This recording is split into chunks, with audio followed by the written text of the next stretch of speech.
Good morning. Today's adventure, we're going to tackle these rocker panels, start getting those cleaned up.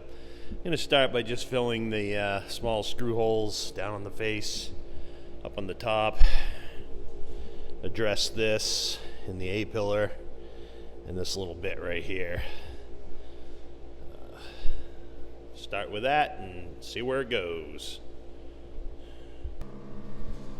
All right, that's those two spots cleaned up, reestablished, should be good. Moving on to the holes.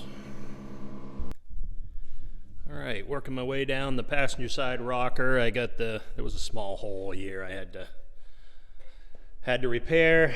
This was pushed up in, but I got that pulled down and sorted out. Build up a few holes down through here.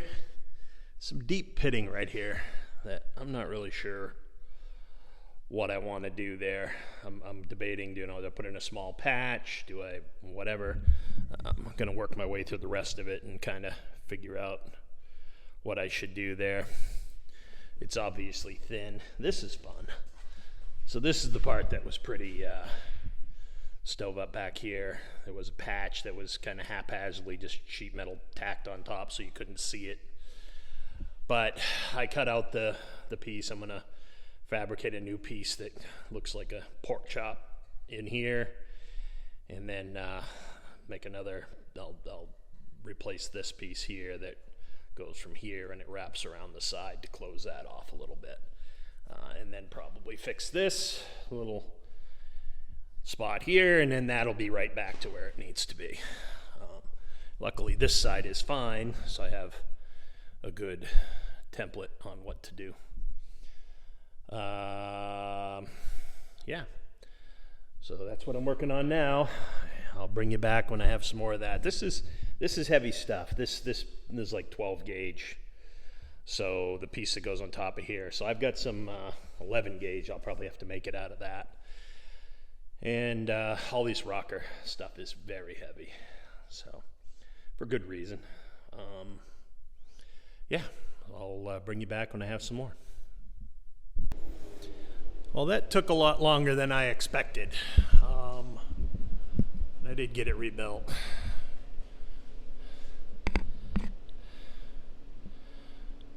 That's the upper plate that I had to rebuild. The side compound plate, that was a good time. That's the stock version, which doesn't look a whole lot better, but it took a lot longer than I thought. So it is what it is. It's done. That'll be completely buried and completely strong.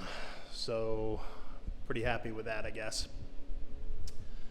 Next time I'm going to start on this rocker. I have a few spots that absolutely need to be cut out over here.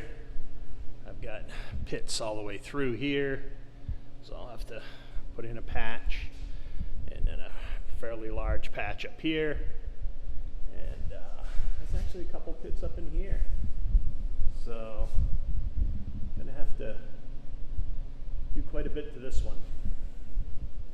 But good news is they're mostly just flat patches or patch with one bend, so I should be able to knock those out pretty fast. But today I'm pretty wiped out, so I'm gonna call it a day. I got some plowing to do, so I'm gonna head out and plow a little bit, then take the rest of the day off. Depending on how that pitting over there goes, I'll decide whether or not I'm gonna replace this. This is really close. I mean, it didn't go through with sandblasting. Can't poke a screwdriver through it, but it can't be much left there. So I don't know. I don't know. We'll see. But yeah, that's it for the right rocker. I should be able to move on to the left, and that's about it. Once I get these pieces, this bits in here reworked, that's almost it for this frame structure. This body structure, so unibody structure. So anyway, feeling pretty good about it.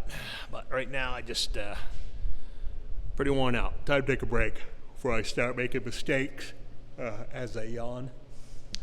Anyway, here we go. So this is how I've chosen to attack these patches. It's nice to have rounded ends, so if you put a square end in, it's labeled with a crack or heat funny or whatever. So what I do is I'll just take a hole saw, knock the end in it, you know, at my limits, and then just connect the 2 points with a die grinder cutoff wheel. And but you can see everything still looks really good in there. Don't see any serious decay. I mean, it's all got to be cleaned out and sealed, but so far so good.